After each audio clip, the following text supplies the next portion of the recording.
Hey, welcome back, everybody, to today's Market Explained, a four-star media experience. I'm Brian Kasal, your host. My co-host, Mr. Chris Reardon. Chris, welcome to the podcast. Afternoon, everyone. Glad to be here. Glad to talk a little bit about the markets and what's going on mid-February. So we're taping this on Friday, the 20th of February. It's gotten warmer in Chicago after a very brutal couple of weeks. Everyone in the country dealt with that. Chris is in Chicago. I'm out here in Michigan. And we're going to go for it today and talk a little bit about the markets. We're going to talk about the economy and then some interesting things that we see out there. So Chris, you have a pulse of the market. Do you want to give us like an update on where we stand on Yep. all the market relationships? Yeah, so really interesting. We've seen a bunch of moves since the last podcast. So first things first, we have a new number one overall asset class position, and that is international equities. So that overtook domestic equities to position itself in the number one position. It gained 7 points since the last podcast to 296 tally points.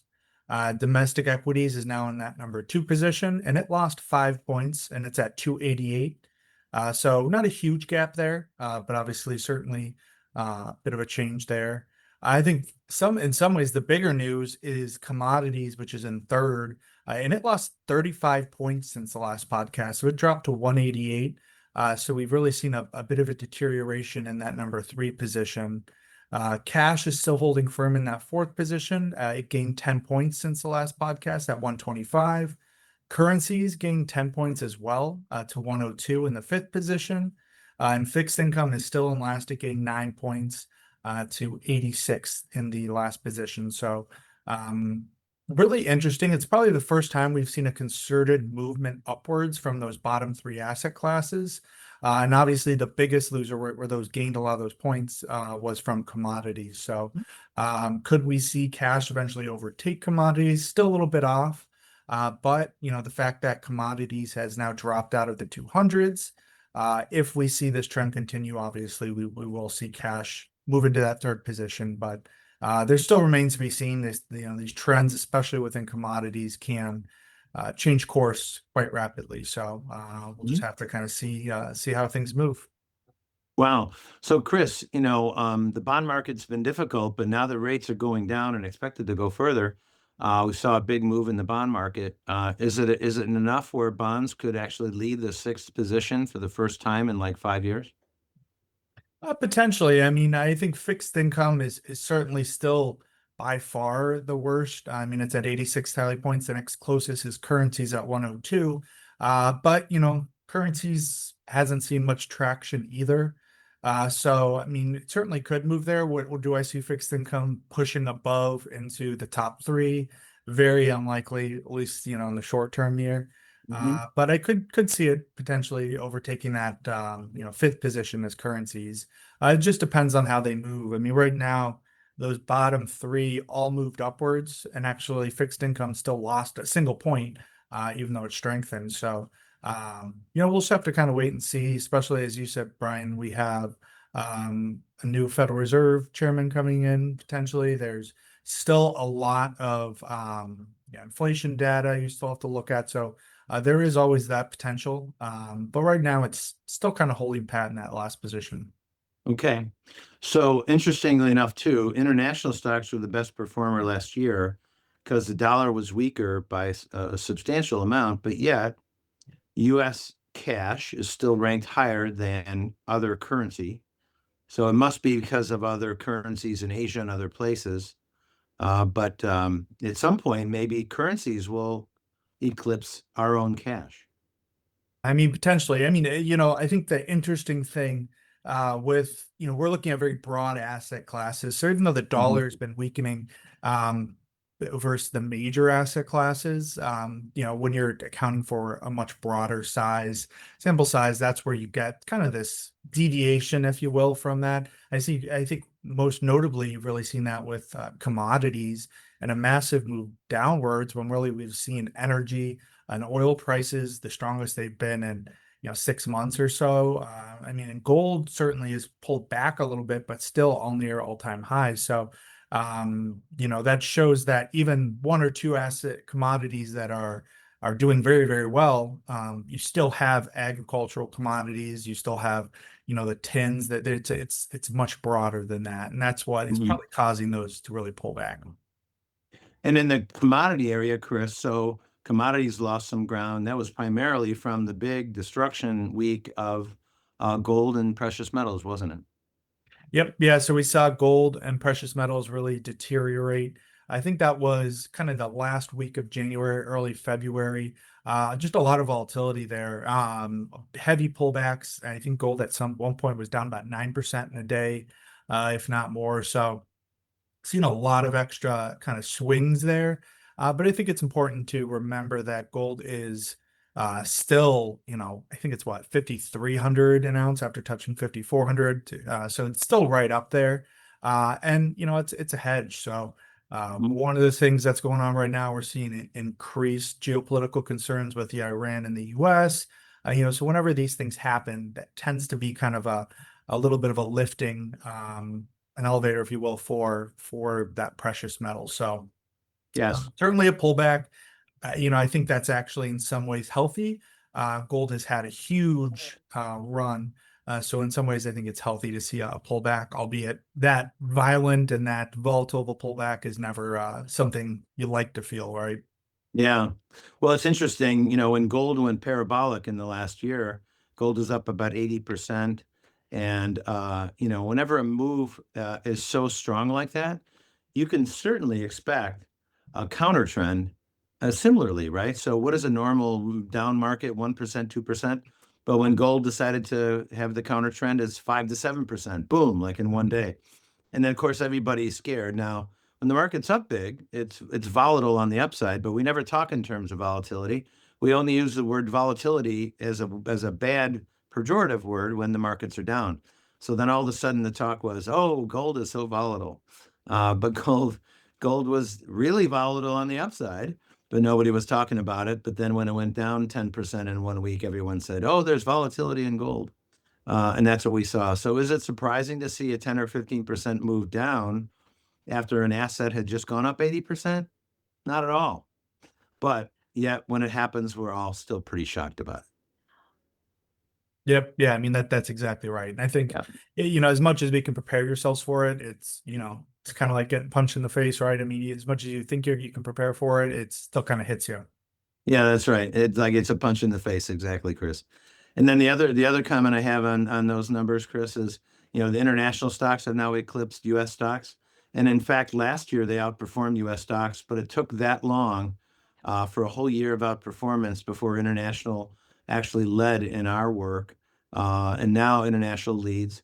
And the last time that this has happened, where international has been leading the U.S. performance-wise, and then in reality in our work was 2007. So it's been a long time, right? And there was a short time in 2015, like 3 months worth, when international outperformed sharply for a couple months, but then it faded. But then it took until mid last year before international started to really crank. And with the average US stock index in the high teens, international stocks were up about 10 points higher than that, but it was mostly currency as the dollar weakened. But that's okay either way. If you had international stocks last year, you did well. This year, if you have international holdings, you're doing well again. So we'll see how long this goes, Chris. But the last sustained move was 2003 to 2007, and international and commodities did significantly better than U.S. for a number of years, for 3 or 4 years. So we'll see. Hmm. We'll see how it goes, and it may be that the European and Asian markets are getting better, so investors see opportunity there. But it also just may be that been out of favor so long that we'll have a 2 year rally to kind of correct the imbalance. That it isn't necessarily doing better; it just got so cheap that it had to go up. Yeah. Well, and I think the biggest key too is I think right now, especially with the tariffs, with everything, the world is shifting, and it's shifting more towards obviously, this not isolationism, I guess you could call it, but where you want to bring things more, back into your own country. You want the production there. The U.S. is making a push for that. We saw a lot of that disconnection with COVID. So it's definitely a different world. We're entering kind of a different economic era, if you will. We don't know what ultimately that's going to look like. But obviously we're seeing the US from a standpoint, in some ways taking I would say a back seat a little bit more from obviously the global protector role, things like that. Obviously not pouring endless amounts of money into NATO, things like that. So, we're definitely seeing different trends, different things like that. And I think that's helped propel some of this. You have now the Germanys, France, things like that, that have to spend more for their defense in their defense areas. They have to buy more of their airplanes. So there's, I think, a lot of things behind it, but certainly the currency, certainly that lacking performance is a big component. Yes. Well, it's all very interesting. So we'll see how things go from here. Chris, there's been a lot of leadership changes now in the market. So in any bull market that goes on for a number of years, and this is our fourth year of the bull market, the last 3 years being positive. So naturally, people say, well, 4 years in a row, how can you have 4 years in a row? We've heard a lot of people say things like that. But if you look at history, we have had markets that have gone 4 and 5 years in a row of up markets. So just because someone thinks it can't be a fourth year doesn't mean it can't be. We kind of reject that analysis. But at the same point, the economy seems to be getting better. We'll talk about that in a minute. But is it possible that we have a 15 to 20% correction in a bull market, even though the economy is getting better and all the numbers are better? Maybe the market's already discounted that and we have a sell-off. And could we have a sell-off of 15 to 20%, even though things are looking better and better? The answer would be absolutely, right? At any point in a bull market, we can have a correction, and then it'll resume the upward trend. So that could be part of what we're seeing here in the last couple of weeks is a sharp correction. We were up about 10%, but now we're almost flat on the general market cap weighted index, although Chris, you'll point out shortly that the equal weighted index is doing much better. But that's just the state of play and how things look right now. So Chris, what do you have on the rest of the markets? Yeah. Yeah. I mean, and I think just to lead with that, I think, for a fourth bullish year, I think what we're seeing now is actually promising because we're seeing a broadening of the market and we're seeing kind of a rotation within the market away from stocks that were the bullish stocks, if you will, in 2025 into new broadening sectors. So, that's a good overall for a healthy economy. We're not just seeing one sector melt up, that we're seeing it broaden out. So 2026 year to date, the best performing sector is energy. It's up 22.43% year to date. So that's been obviously huge. And that, if you guys remember from last year, was kind of middle of the pack. Started certainly weaker and then kind of had some certain bull moves here and there, got a little aggressive, but mostly just kind of middled in the center. And now it's leading the way by far, with the number two being materials, and that's up 16.20%. So the one and two are both commodity related stocks, which is really interesting, or sectors, I should say. Number three is industrials. That's up 13.61%. Number four is consumer staples, up 12.87%. So a really interesting mixture of those top four, I would say. Obviously, energy, materials, high aggressive, and then consumer staples, which is usually considered defensive, kind of sneaking its way up there. And then the next kind of grouping here, we have some changes as far as where they sit. Utilities has moved up 3 spots now, so it's seen a massive run up. It's up 6.71% year to date, and that's in the 5th position. Real estate has moved up 1 spot to 6.65%. Healthcare has finally kind of moved off. That's up 3 spots as well, and this is the 7th position. That's up 1.25%. And then consumer discretionary is down 3 spots, and that's a negative 1.70% for the year so far. Information technology, that's down 3 spots, and that's a negative 2.11%. Communications is down 1 spot, that's negative 3.11%. And the last place is financials, and that's down 3.39%. So really interesting. I mean, you have obviously down there information technology communications, which were by far kind of the 1-2 leaders. I know you had utilities move up there a little bit last year, but they were always in that mixture of the top three, really. Hmm. Now they're really in the bottom three right Hmm. now so far. So a bit of a flip there. Well, in IT, Chris last year was leading everything with the Mag 7. Now that's all changed. Energy was in the bottom sector. Now they're ranked number one, number two. Um, Utilities were way at the top and then they were down. Now they're about number five. So everything's changing. And healthcare was dead last. And now that's moving up, right? So Hmm. those are the leadership changes that are normally accompanied with a normal long-term bull market. So even everyone who was around in the 80s and the 90s and the 2000s, those bull markets, the leadership changes every kind of 12 to 18 months, but that's a sign of a healthy market.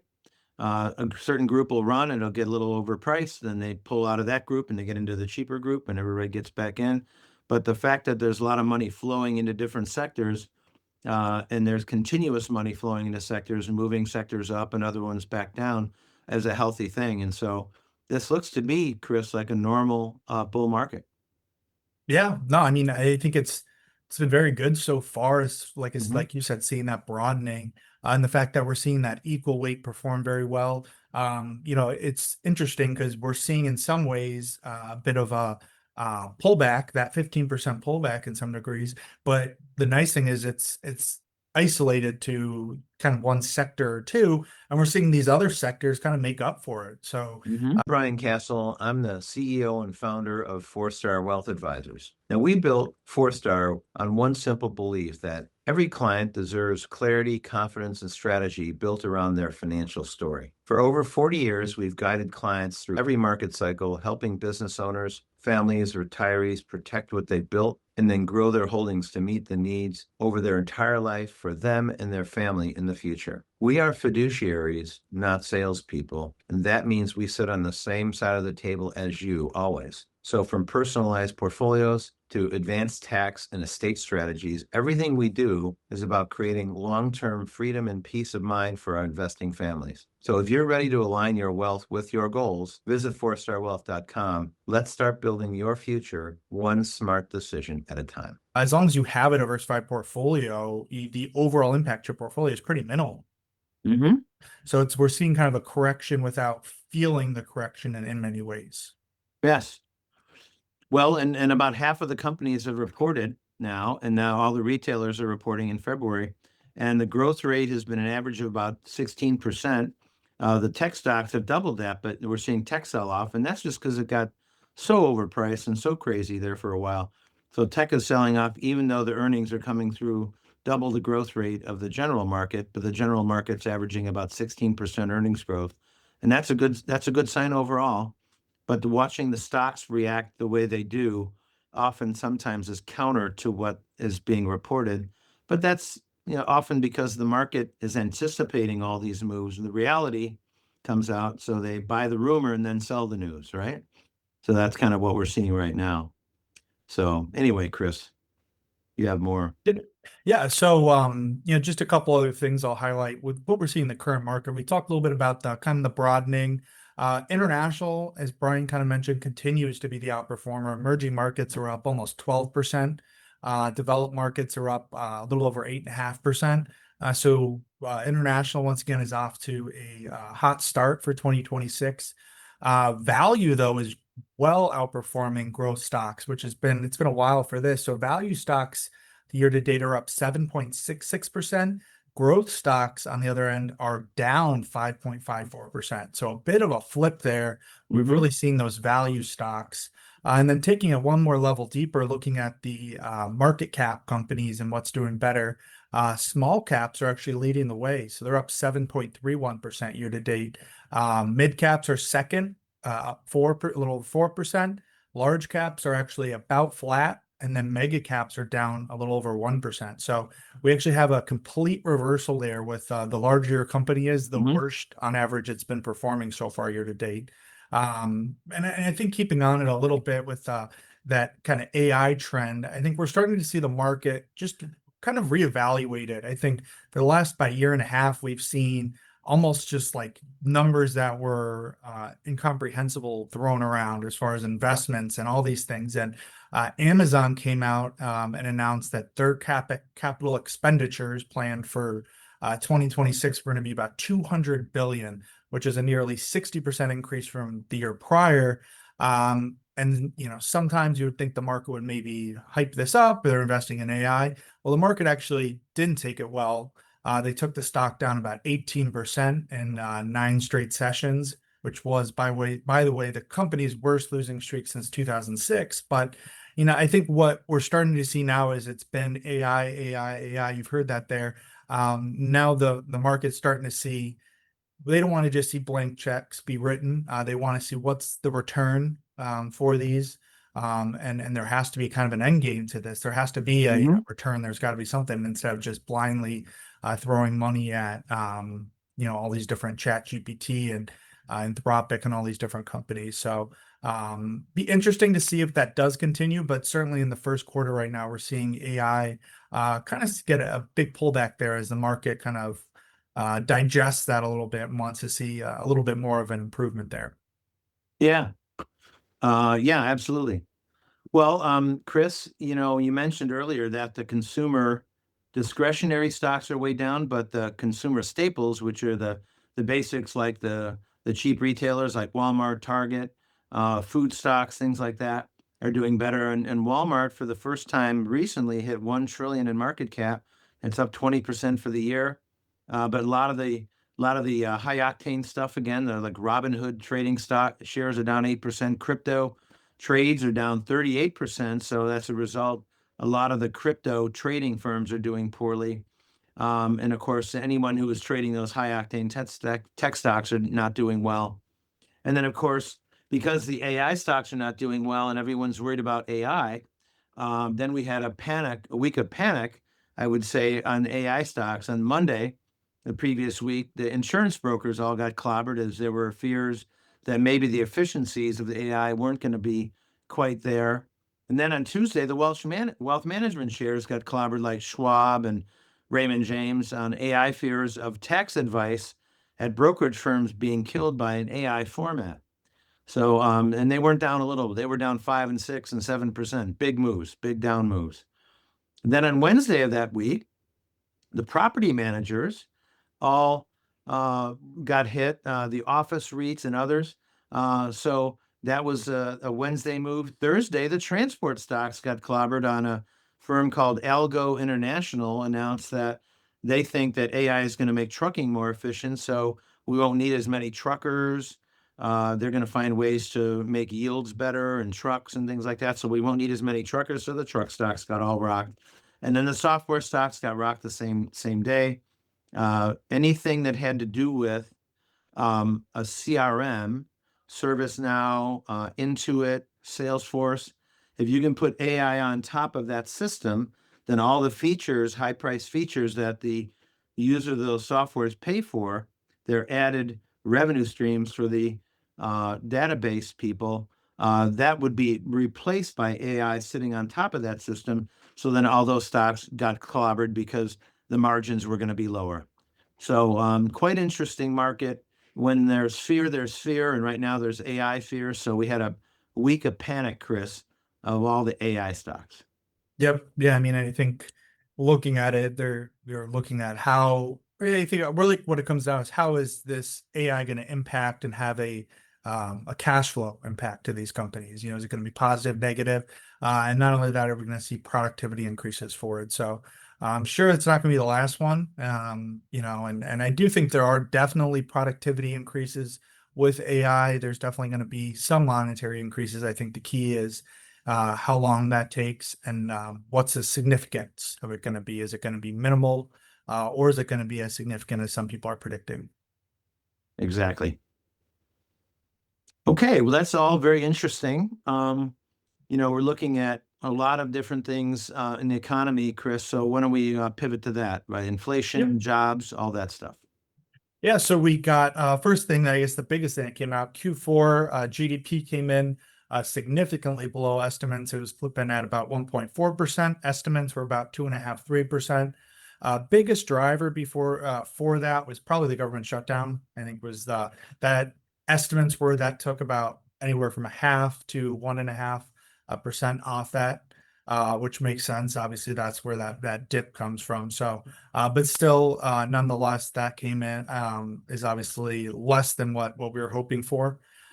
Inflation, though, slowed to 2.4% in January. That was better than expected. The biggest reason for that, gasoline led the decrease. It was down 7.5% from a year earlier, gas prices. But ground beef remained high, up 17.2% from a year earlier. So I don't know the flip sides there. U.S. retail sales were flat in December. That missed estimates of a 0.4% gain. So retail sales, a slight miss there, I would call it. The University of Michigan's Consumer Sentiment Index came in at 57.3 in February. That was up from 56.4 in January. So overall, still positive, obviously lower. We still want to see that in the 90s, things like that, but obviously moving in the right direction. That's positive overall. U.S. home sales declined 8.4% in January, marking the biggest monthly decline since February 2022. Biggest reason for that, it's typically just not a strong housing market month, January, but the snowstorms certainly didn't help. I think that was a big driver. And then obviously mortgage rates still hanging above 6%, continue to kind of stall out the housing market right now with housing prices. The New York Fed manufacturing February reading came in at 7.1. That beat estimates of 6.98. So that's very positive. And on top of that, the Philadelphia General Business Activity Index increased by 4 points to 16.3. So both of those came as surprises to the upside, and that's overall positive. U.S. durable goods orders for December came in at negative 1.4%. And even though that was negative, it beat estimates. Estimates were for a negative 2%. The main driver behind that number was transportation and equipment. I believe if you took that out, it was actually up 0.4%. So durable goods orders overall, even though negative, still beat estimates than what we were anticipating. January industrial production was up 0.7%. That beat estimates of 0.4%. So that was positive. And then the last thing we got, the U.S. trade deficit jumped to $70.3 billion in December, and that was up from $53 billion in November.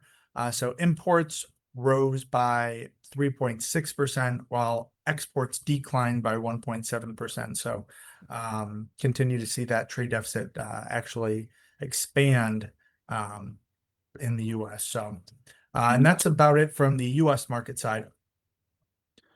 Okay, well, it does seem like the economy is starting to accelerate, but there's some interesting changes going on.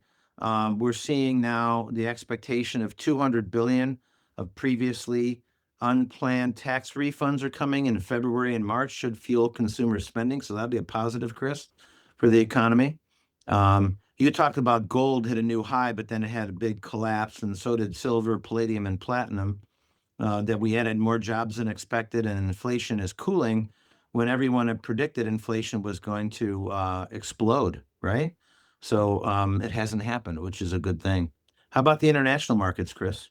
Yeah, a couple of things to note here. UK inflation slowed to 3% year over year in January. That was down from 3.4% in December. That's important because that increases the chance that the Bank of England could cut rates, which is obviously going to impact currencies, all that good stuff. And then Japan's Nikkei 225 crossed 56,000 for the first time.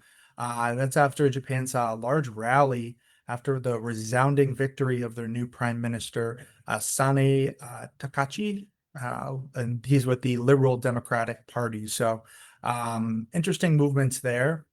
And then last thing I'll quickly highlight, just flipping over a couple notes on commodities.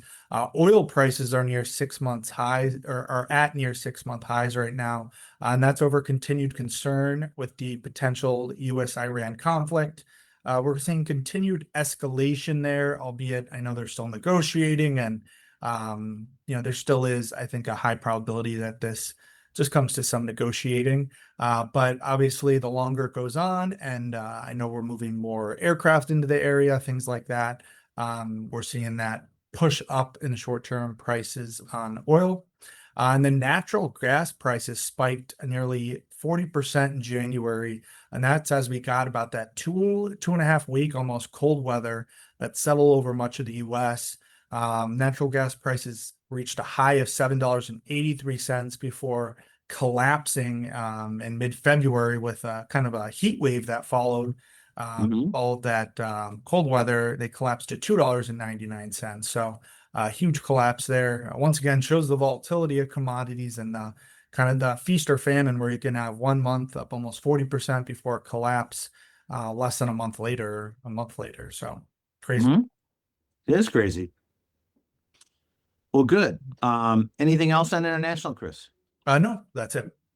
Well, folks, Trump has now announced his new Fed chief, Kevin Warsh. Now, Kevin Warsh had been the youngest Fed governor a number of decades ago, and then he's been in the private sector working with a lot of different economists. He's going to be coming back to the Fed, and he's going to be the new Fed chief. Trump rejecting the gentleman that he appointed when he was in his first term, Jerome Powell. Jerome Powell was focused on fighting inflation, keeping interest rates high, and not lowering rates to make sure we didn't go back to inflation like we had in 2021 and 2022 under the Biden administration. But I'll give you a quote, though, from Kevin Warsh. And here's a quote from our new incoming Fed president. Nothing is expensive as cheap money. The cost of the Fed zero interest rate policy is multiplying, goosing the price of the riskiest and least productive assets in America.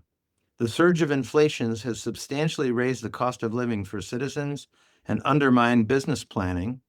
And that was unquote. And that's a quote from Kevin Warsh of a number of years ago. Now he is going to come in, however, and Trump has given him a mandate to lower rates, lower interest rates. So talking about cheap money and lowering interest rates, but he's with a mandate to at least lower them once or maybe twice. But once we get to a lower level, then maybe the rates don't go much lower. Inflation did cool a little bit here recently, but if we lower rates too much, inflation could come back as cheap money will, as he said, be the most expensive thing out there, meaning it'll raise prices. So we'll see how the new Fed chief threads the needle with Trump's desire to lower rates. Of course, once he's in there, he doesn't have to do what Trump says. But nonetheless, we suspect he will, certainly because the first couple of interest rate cuts are kind of in the can to some extent. And with inflation cooling, that could be a reason that they could lower interest rates. So we'll see how that all develops. But Kevin Warsh does have lots of credentials, and he could be a very, very good Fed president. He certainly has the imprimatur of having the president nominate him. So that's one of the things I see that's positive. Now, another thing that our new Fed president talked about, which is a good development, very good development, when the Federal Reserve went through 2008 to 2011 doing what we call quantitative easing, they were basically having the Federal Reserve issue treasury bonds, and then they would take that cash and they would put the cash out through the banks and liquefy the economy. We were worried about price deflation in real estate and other markets, such to the point that America could have fallen into deflationary times. So inflation is bad, but deflation is much worse. Because if you have a certain good or commodity that you wanted to buy or a certain consumer item, and you knew that if you waited for a month, it would be cheaper, then everybody waits and all economic activity stops. And that's what happens in deflation. So the economy totally collapses.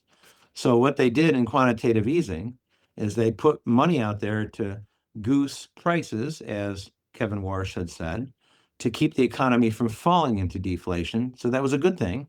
So they, in effect, in 2008 to 2011, saved the economy.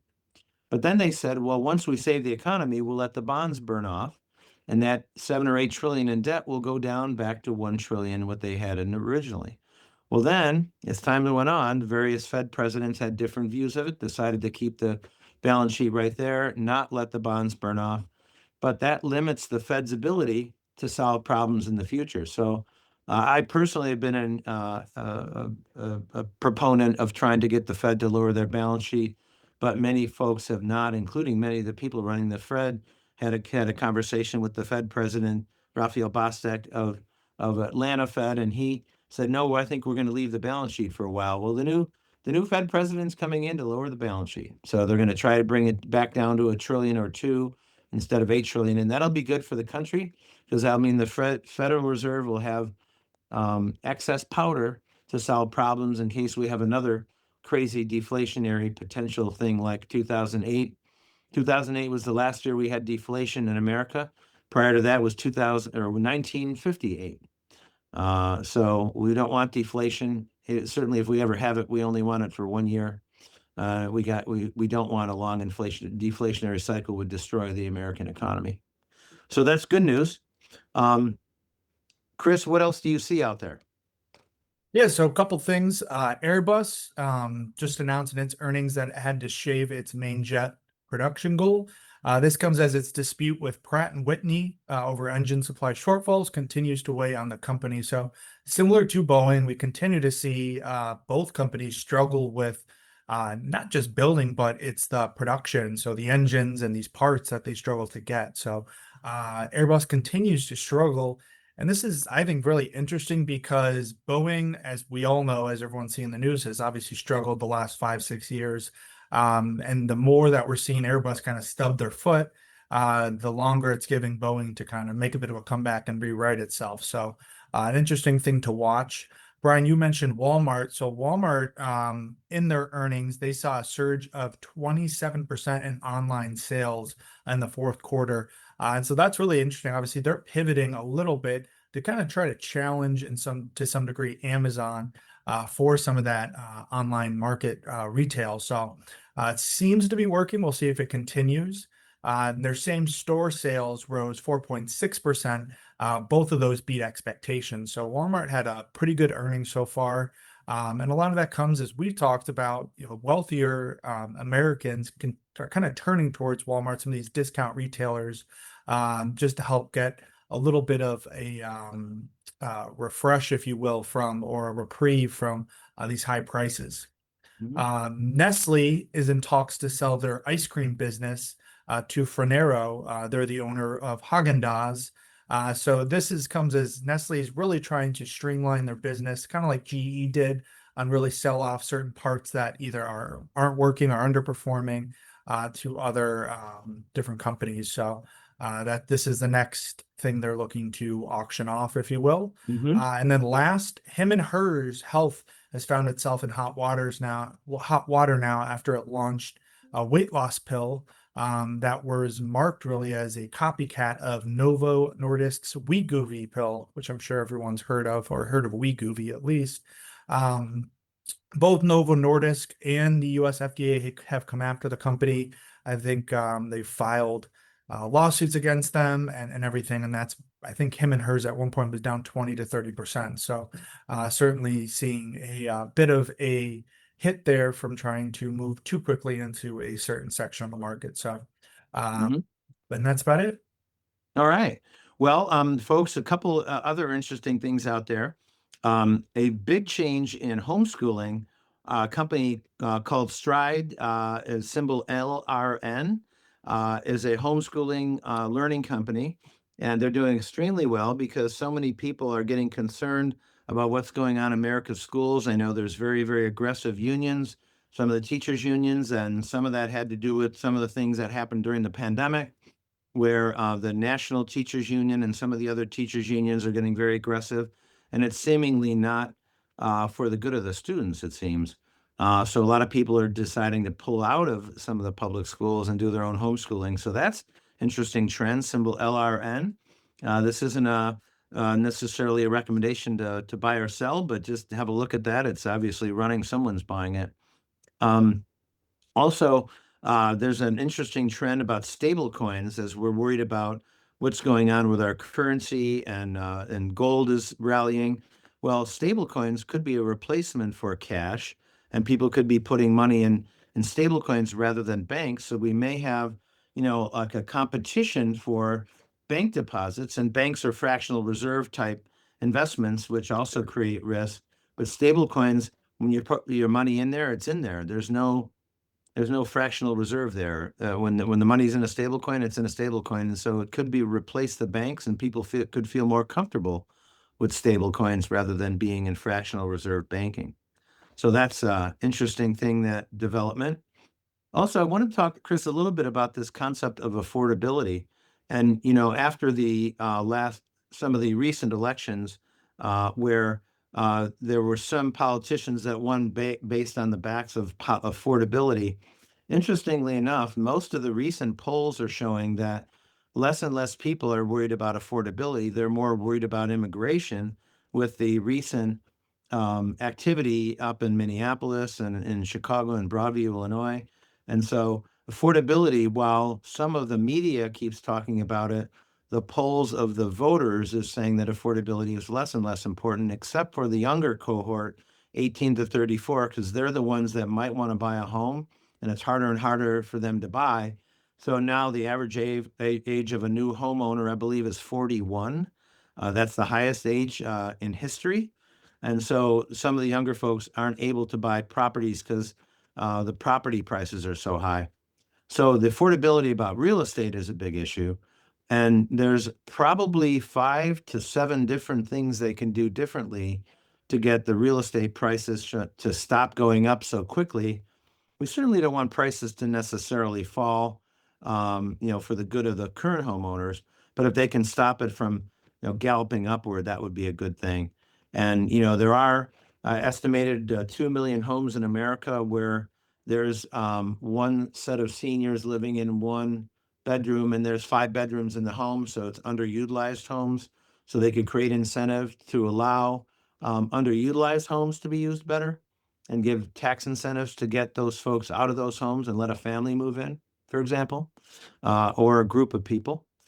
They could give tax breaks to developers to help them build more, quicker, cheaper. They could give also certain tax breaks or interest rate breaks to buyers. So there's a number of initiatives. So it's not really one situation, but I know the administration is working on that. So real estate affordability is certainly an issue. But the rest of the affordability, with gas prices going down, they keep talking about egg prices have gone down 80% in recent months. So a lot of the cost issues that were out there are being solved already in the economy. So people are more focused on immigration, the border, things like that. So affordability is an issue, but becoming less and less. So let's hope that they figure something out about real estate, Chris. Yeah, 100%. Still a major issue. It's something that's hard to solve, though. So we'll see what they come up with. Yeah, and if they're worried about the election, which the administration is, they better get moving. It's already February, right?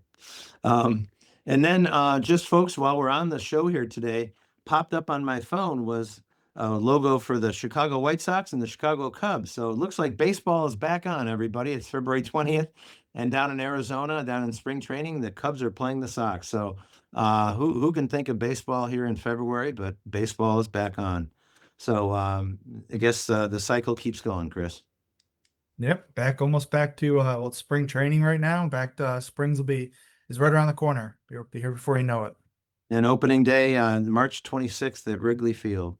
Um, so after all this discussion, and we have all the markets moving up and markets pulling back a little bit here, we think it won't be a big crash, but certainly we may go a little bit lower before the markets finally bottom and start going back up in a normal bull market.